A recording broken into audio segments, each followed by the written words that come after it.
just an absolutely incredible story in The Guardian about the hunger strike at Guantanamo Bay.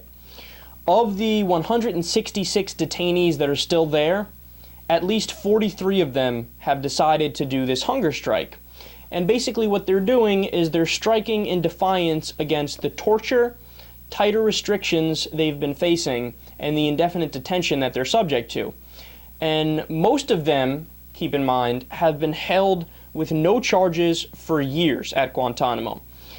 And the guards recently moved to take them from a communal area where they can all talk and socialize, and now they're putting them in separate cells, and that's when a clash broke out, and the guards actually ended up shooting non-lethal bullets to control the prisoners. Now, I don't know exactly what the weapons were. If I had to guess, I'd say it was probably those rubber bullets, and they used those to control the prisoners. And one of the most fascinating stories from Guantanamo Bay comes from a British prisoner by the name of Shaker Amer.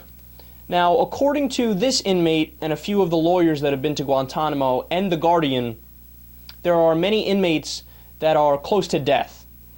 One prisoner lost 55 pounds, which is about 25% of his body weight, and Amer collapses on a regular basis. He's constantly dizzy and can't even read anymore, and this is all due, of course, to the hunger strike.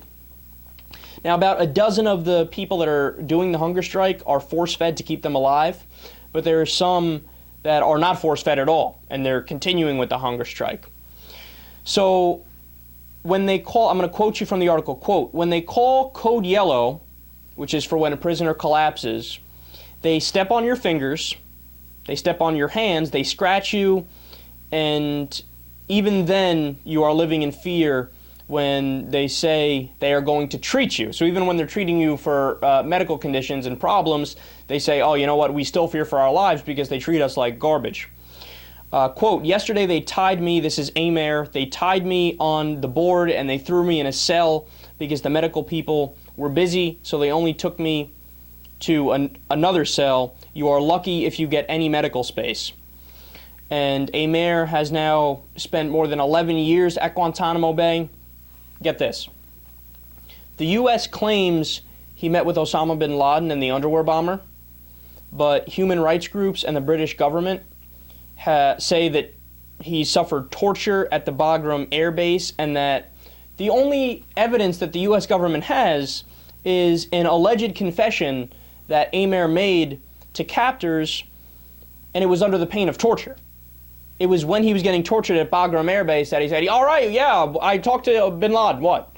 And essentially to get them to stop. Now, is there any other evidence at all that the U.S. government has given to say, hey, you know what, we know that he's talked to Osama, or we know that he's talked to the underwear bomber? Nope, not a single shred of evidence. He's also never been charged or faced a trial, and get this, he was even cleared for release by the Bush administration in June 2007. That was a decision that was also reaffirmed 3 years later, and the British government has been lobbying Washington on his behalf, yet they're still keeping him prisoner. Now, I need you to understand something. At Guantanamo Bay, they've already released over 100 prisoners.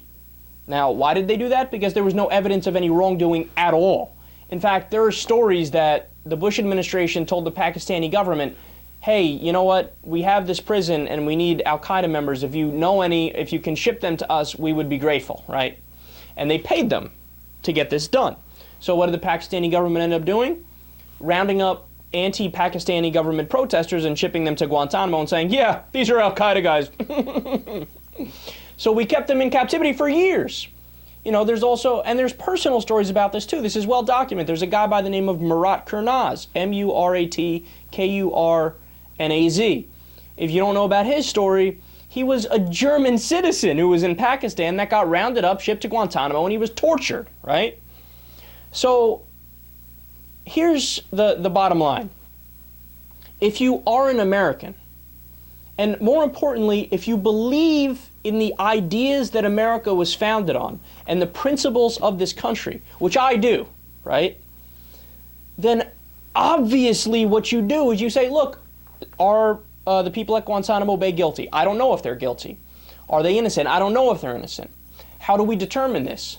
through the justice system. Now, if they happen to be guilty, fine, lock them up, throw away the key. I don't know, depending on the crime, some might get the death penalty, some might not, some might get a few years. Whatever the case may be, it's not up to me, right? It's up to the justice system. But you have to try them, you have to give them their day in court.